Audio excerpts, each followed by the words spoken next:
Boa tarde, pessoal. Meu nome é Franco Benites, eu sou repórter de política do Jornal do Comércio e a gente começa agora mais um programa Ponto Político, hoje com dois convidados.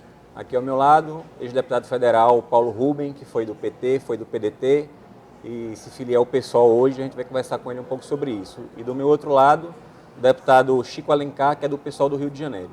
Boa tarde, tudo bem? Boa tarde, tudo bem, Franco? Paulo, você se filia hoje ao PSOL, né, depois de quase 3 décadas no PT, 10 anos no PDT. Por que o PSOL foi escolhido? Você saiu do PDT, por que escolheu o PSOL? Bom, em primeiro lugar, porque eu já vinha convivendo há muitos anos com os deputados federais do PSOL, com Chico Alencar, com Ivan Valente. Acompanhei o processo da saída desses parlamentares do PT, como eu saí 2 anos depois, em 2007, para o PDT.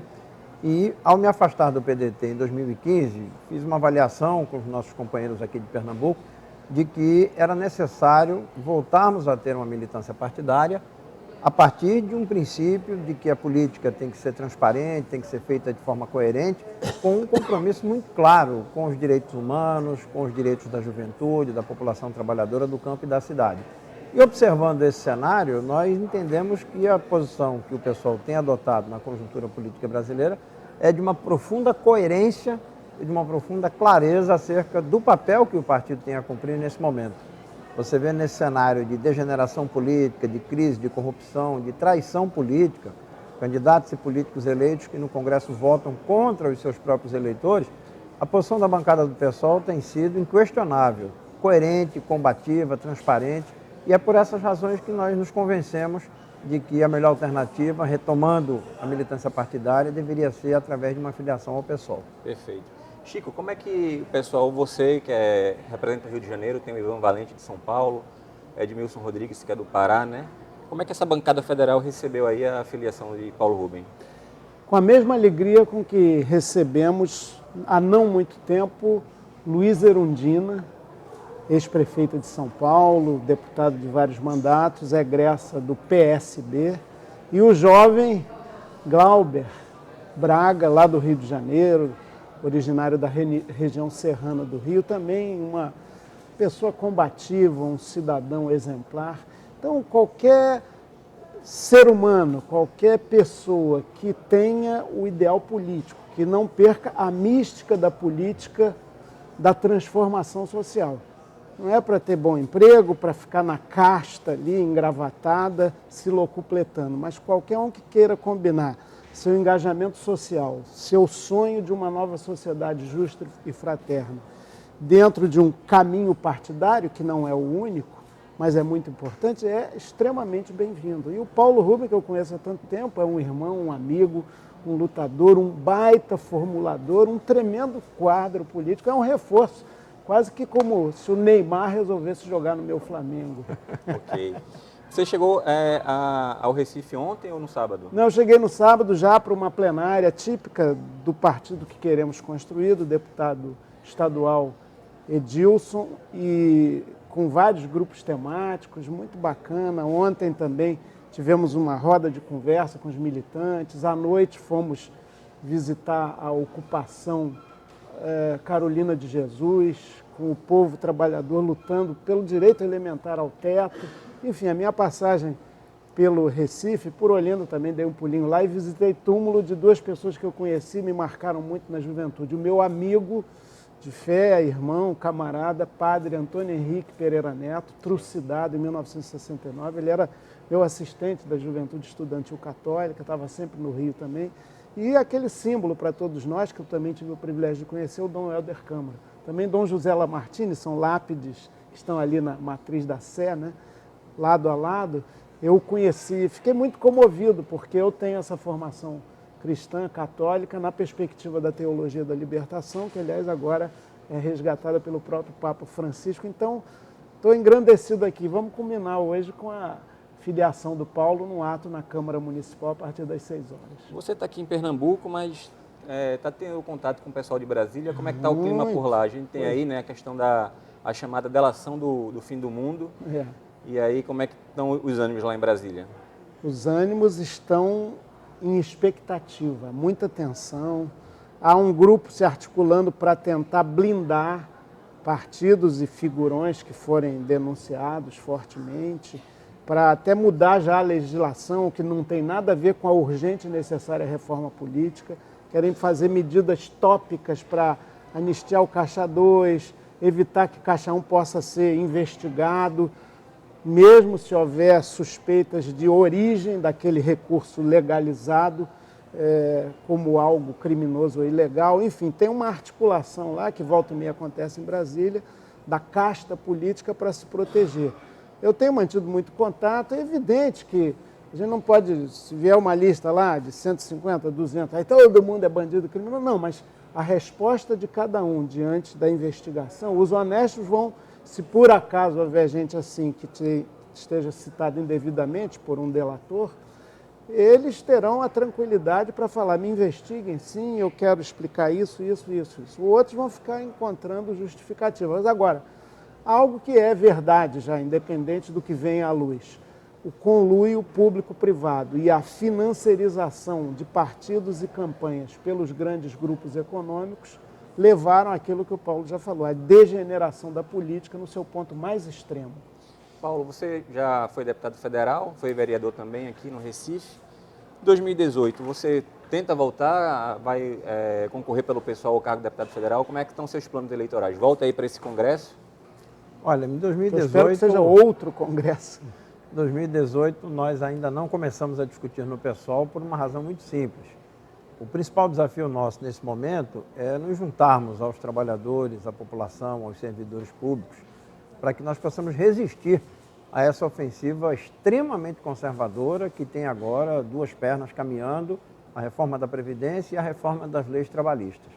Nós temos que trabalhar junto com os sindicatos, com os trabalhadores, para que possamos resistir a essas reformas, não que nós não entendamos que são necessárias mudanças na Previdência, na Seguridade Social, sobretudo porque nos últimos 20 anos, a Seguridade Social, que é a maior e mais abrangente proteção social do trabalhador, com a saúde, a assistência social e a previdência, ela também foi muito atacada. Ela foi vítima da sonegação, das desonerações tributárias.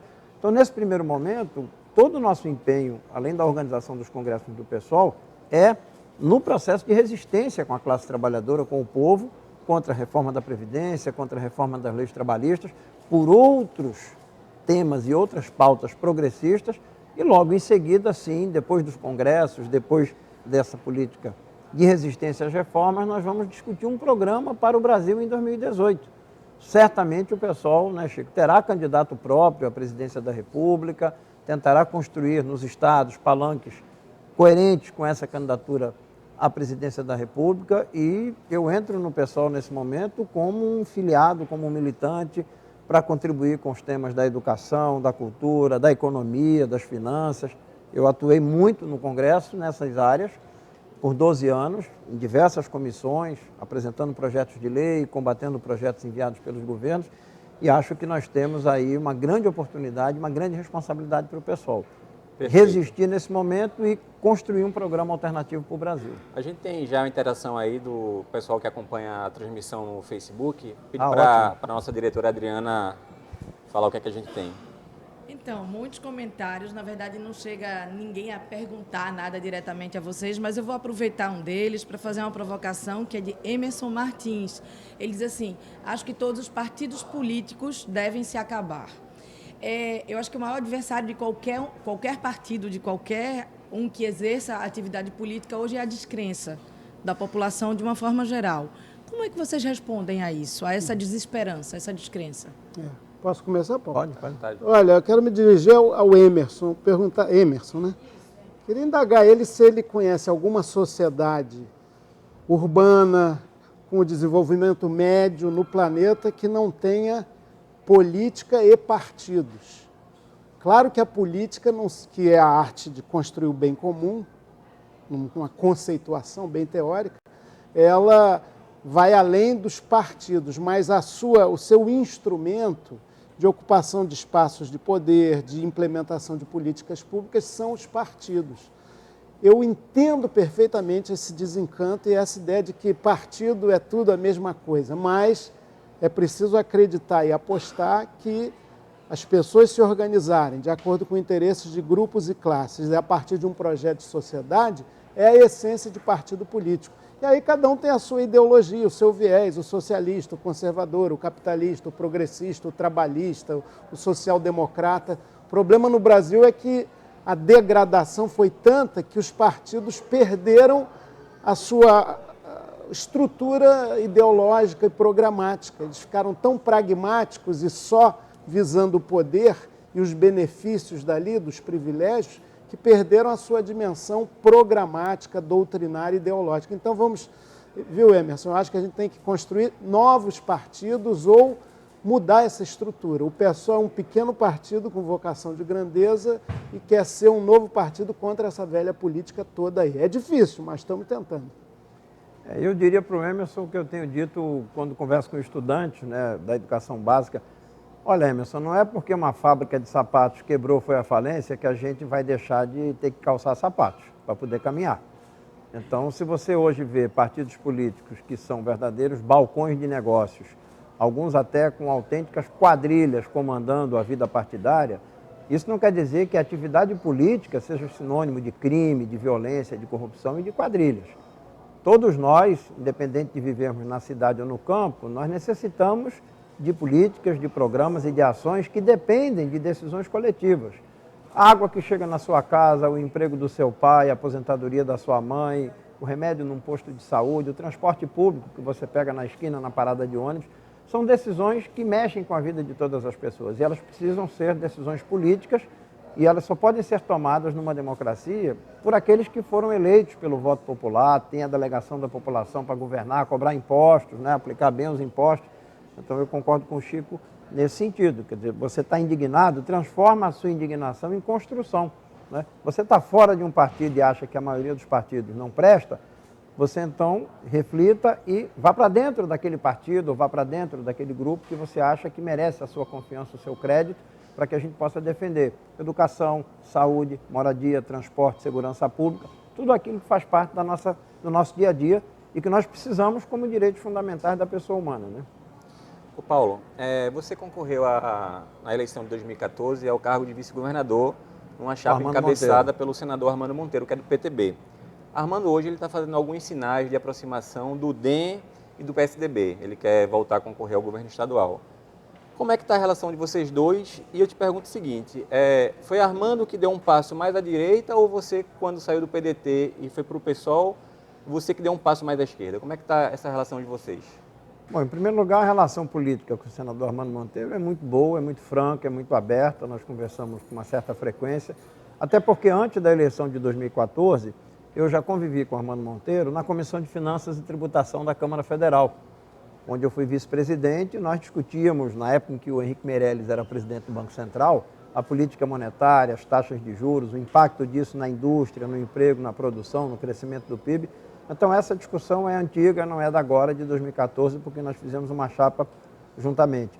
Ao mesmo tempo, o passo concreto que está sendo dado, por enquanto, sou eu que estou dando. Eu estou me filiando ao PSOL por convicção, pelas razões que eu já expliquei, e vejo apenas especulações de que o senador Armando Monteiro estaria procurando aqueles partidos que descolaram da Frente Popular, o Democratas e o PSDB, com candidatos próprios à Prefeitura do Recife em 2016, e por isso ele tentaria construir uma frente mais ampla para dar sustentação, dar maior competitividade à sua candidatura. É óbvio que qualquer movimento que se faça na direção do DEM e do PSDB é um movimento conservador, mas a opção que Armando ou o PTB possam ter feito ou vierem a fazer vai responder à sua estratégia eleitoral. E aí, necessariamente, como eu disse ontem na edição do Jornal do Comércio, são rumos distintos. A nossa posição na conjuntura é de nos mantermos na convicção de que o país precisa mudar. Essa mudança tem que ser com participação popular, transparência, com compromissos claros com a classe trabalhadora e com o povo. Isso significa um programa cujo contorno é de esquerda, é de transformações sociais. E é claro que os movimentos que nós estamos fazendo, eu vindo para o PSOL e Armando Monteiro indo em busca do apoio do PSDB e do DEM, são bastante distintos, embora nós queiramos manter o canal de diálogo, o entendimento político, porque não temos uma posição oposta no campo pessoal. Nós temos divergências políticas e a conjuntura está colocando para o pessoal essa responsabilidade de representar a construção de uma oportunidade de esquerda mais ampla para Pernambuco e também para o país. Perfeito. Chico, você estava falando que a política é a arte do bem comum, né? Política também é muito diálogo, você dialogar, mesmo com pessoas que estejam em partidos opostos. Recentemente, principalmente nas redes sociais, houve uma polêmica envolvendo seu nome por conta do jantar que você foi lá do jornalista Ricardo Noblar, encontrou com Aécio, e depois você gravou um vídeo conversando com a militância. Você não acha que houve um excesso de cobrança ali, não? Lhe crucificaram além da conta? Pois é. Na verdade, foi um encontro social aberto, uma reunião festiva. Eu conheço o Noblar há muitos anos, escrevo no blog dele toda terça-feira e me senti honrado com o convite. Nunca tinha ido no tal Piantela lá, é bonito, viu, Paulo? Não é para o nosso bico, não. Mas, e de repente chegaram vários convidados. Eu sou muito descontraído e brincalhão. Curiosamente, o pessoal caiu, como é costumeiro na internet, território livre, você não tem a relação pessoal, face a face, então cada um fala o que quer.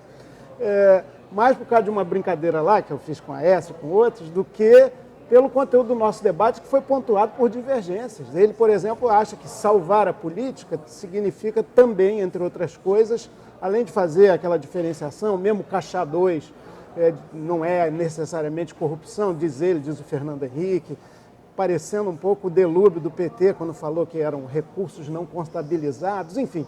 Mas ele acha que é fundamental restituir o financiamento empresarial.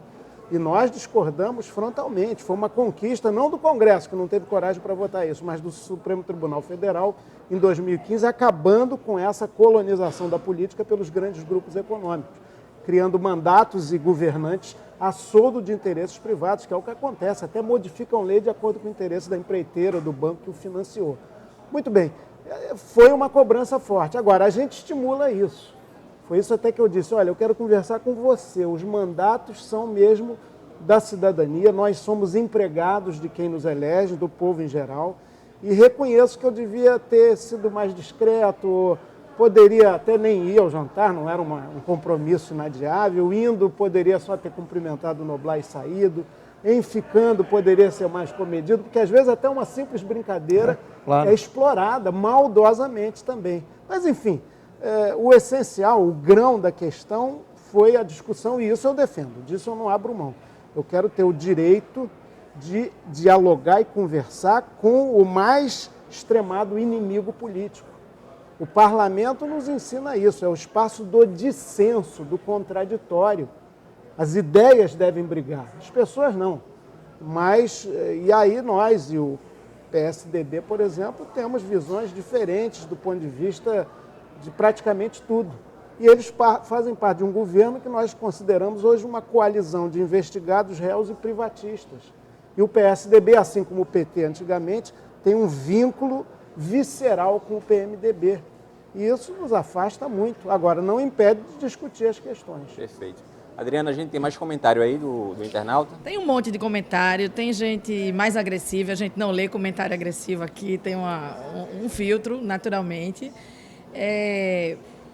Marcelo Fernandes, ele diz que todos são oportunistas.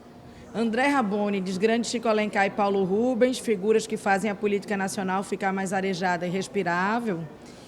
E Gilmar Semeão manda uma pergunta para Paulo, que é se o senhor já tinha conhecimento dos desmandos do PT na sua época. Bom, eu vou começar de trás para frente, né? À vontade. Bom, não só eu como o Chico Alencar, nós integramos um bloco na bancada federal do PT, eleito em 2003, que era o bloco de esquerda, né, Chico? E nós, isolados na bancada, o PT elegeu 92 deputados federais, nós éramos 22 a 23 parlamentares, que já desde o primeiro ano de mandato do Lula questionávamos as alianças políticas, a nomeação do Henrique Meirelles para o Banco Central, defendíamos uma reforma política ampla, democrática e um processo progressivo de desprivatização do Estado, no combate à corrupção. Então, não é de hoje que nós temos críticas ao PT ou críticas a outros partidos que fazem parte desse governo. Em segundo lugar, eu agradeço, e também Chico certamente agradece, a compreensão de quem vê a nossa posição na política nacional de uma forma mais aberta, mais democrática, mais arejada, mais transparente, até porque no Congresso Nacional, onde nós atuamos, eu atuei durante 12 anos, Nós passamos por várias comissões. Nós estivemos em audiências públicas, em plenárias, em assembleias, em audiências com membros do governo, sempre defendendo posições claras, de princípios, né? Era comum no Congresso você sair de um partido pequeno para o maior partido. Eu saí do PT para o PDT, que tinha um quarto da bancada, e o Chico saiu do PT para o pessoal que ainda ia nascer. É bem diferente do oportunismo de deputados e senadores, principalmente deputados, que chega num partidinho pequeno, eleito por uma coligação eleitoreira, e na primeira semana já troca para o partido médio ou para o partido do poder. Nós saímos dos partidos do poder para buscar partidos com os quais tínhamos mais identidade. Então eu respeito as opiniões de quem nos questiona, mas creio que é preciso recuperar a história, e é a história que mostra qual é a nossa trajetória, por que nós queremos continuar fazendo política, pela necessidade da política, pelo bem comum, pelo desenvolvimento, mas acima de tudo, para fazer com que as pessoas se apaixonem pela política, como você se apaixona pelo futebol, pelas artes, pelo marido, pela namorada, pelo companheiro, pela companheira. É preciso fazer política de forma apaixonada pelo bem comum, e não para constituir quadrilhas, poder e riqueza de maneira criminosa, como a gente tem visto, né? Só uma observaçãozinha. Eu acho até que a agressividade é aceitável, o que não pode ter é a ofensa de ordem pessoal. Agora, quem desanca, vocês são oportunistas, vocês não valem nada, tudo bem, é da vida. Quem está na cena pública tem que se dispor a enfrentar chuvas, trovoadas, maledicência e má educação até. O que não pode é baixar o nível a ponto de você ficar xingando o outro, né? É como um pouco, já que o Paulo falou de futebol, eu acho que as torcidas fazem um espetáculo às vezes melhores do que os jogadores, mas se elas começam a se engalfinhar, aí perde totalmente o sentido. Portanto, a internet é um fenômeno fantástico, maravilhoso, mas te dá uma irresponsabilidade, você de alguma maneira está no anonimato, que lhe permite falar as coisas mais violentas. Outro dia eu vi uma pessoa que eu admiro muito, que é um filósofo chamado Leandro Carnal.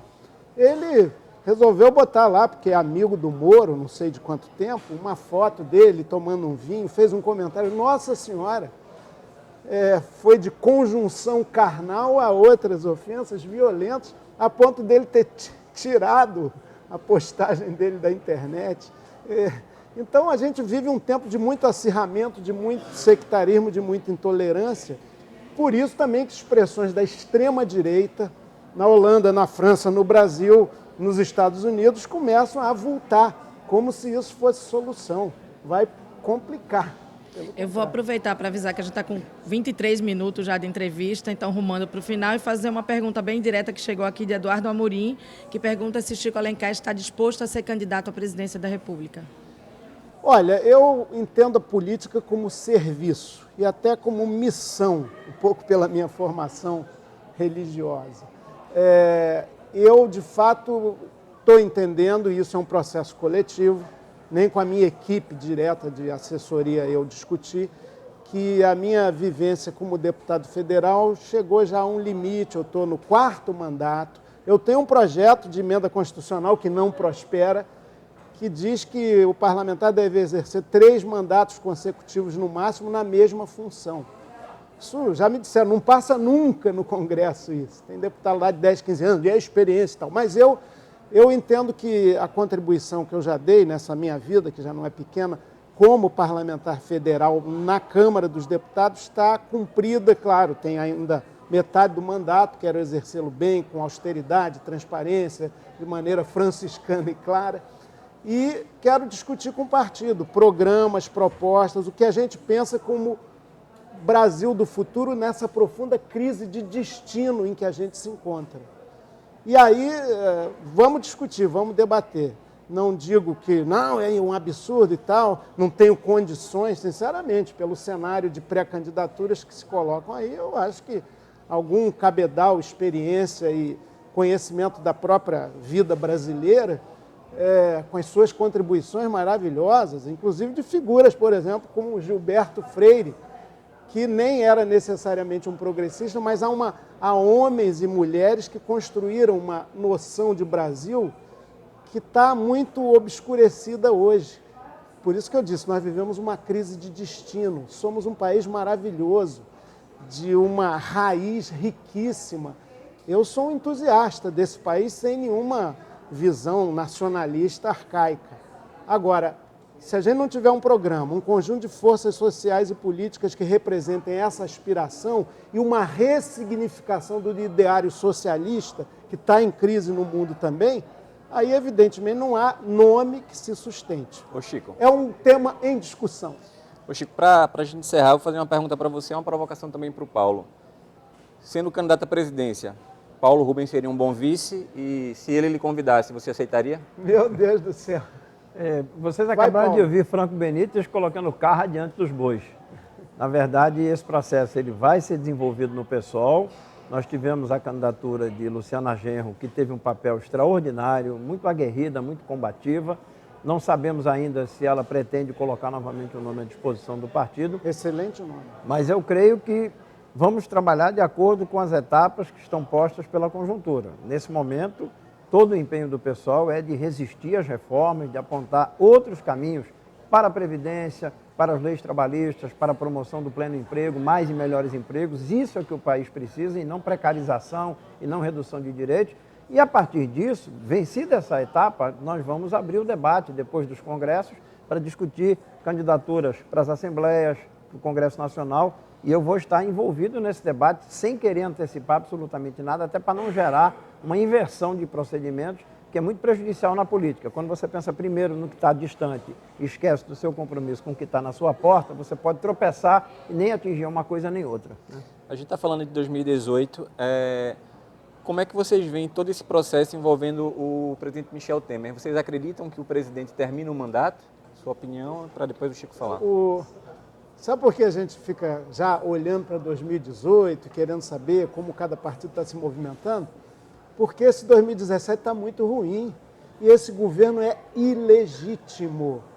Tem muita discussão, golpe, aí os que defendem aquela intervenção com a destituição da presidente Dilma falam, mas foi tudo dentro da Constituição, com aval do Supremo, a etapa final até foi o ministro Lewandowski que presidiu lá no Senado. Tudo bem, essa formalidade foi cumprida. Entretanto, o que se implementa a partir dali, com precarização de direitos dos povos indígenas, de direitos dos trabalhadores em geral, com essa reforma aí da Imprevidência, com desmonte de uma série de programas sociais mínimos, e olha que nós achamos o governo Dilma muito insuficiente, só que nunca confundimos oposição com conspiração, nem crítica com intervenção e impeachment, mas o governo é muito ruim, é uma coalizão, como já disse aqui, de investigados réus, talvez daqui a pouco condenados, e privatistas máximos. Ele não aponta como esperança. O Fernando Henrique falou, não é a ponte para o futuro, que é o nome lá que o PMDB deu ao seu programa, é uma pinguela. Eu diria que é uma pinguela já caindo em cima de um pântano. Então é uma situação muito crítica. O Brasil carece de legitimidade. E eu temo, inclusive, com a lista 2 do Janot, o próprio Congresso Nacional perca a condição mesmo de legislar tal a degradação dos principais partidos. Enfim, é natural essa ansiedade. Eu acho que tinha que ter uma nova eleição geral, uma constituinte exclusiva para a reforma política, com igualdade de condições entre as forças políticas, fazer quase que passar o Brasil a limpo, como em 86, depois da superação da ditadura. Parece que as principais forças estão fazendo um piquenique à beira do vulcão, mas o povo pode ir para a rua de novo e o caldo entornar. Sua opinião, Paulo, para a gente encerrar. Eu tenho dito que quando o sujeito é atropelado por uma carreta numa rodovia e consegue ser recolhido por uma ambulância do SAMU, ele não vai para uma enfermaria, ele vai para uma UTI. Então o Brasil está dessa forma. O Brasil foi atropelado por uma carreta, a população, surpreendentemente, vê que os seus direitos fundamentais estão sendo questionados, atacados por um governo fruto de um golpe que prometeu soerguer a economia, consertar o país, gerar bem-estar social, e nada disso está acontecendo. E se a gente lembrar da ação penal do Mensalão, a ação penal 470, parte daqueles princípios e daquelas concepções de investigação levaram lideranças e dirigentes do PT para a cadeia. Você se lembra que uma parte do que foi investigado gerou a teoria do domínio do fato, ou seja, condenaram-se pessoas do PT, atribuindo a elas o conhecimento das operações ilícitas geradas no processo do Mensalão e pelo conhecimento, pelo domínio do fato, mesmo não tendo posto a mão na massa, essas pessoas foram condenadas. Ora, se você aplicar o mesmo princípio da ação penal do Mensalão à Operação Lava Jato, não há como não transformar em réu o presidente da República em exercício. Porque como presidente nacional do PMDB, é absolutamente absurdo que ele não tenha tomado conhecimento da partilha dos cargos na Petrobras, da partilha dos contratos, do beneficiamento de grupos, de transferência de fundos, financiamento de campanha. Como é que ele, presidente nacional do PMDB, o segundo partido do governo, que teve acesso a diretorias importantes na Eletrobras, na Petrobras e em outros órgãos, não sabia de absolutamente nada? Se você trouxer da ação penal do Mensalão a teoria do domínio do fato que condenou Zé Dirceu e condenou José Genuíno, você tem, claro, que transformar em réu o presidente Michel Temer, porque ele sabia de tudo. Claro que passava por ele a barganha de cargos e de nomeação de bancadas e de senadores e de deputados.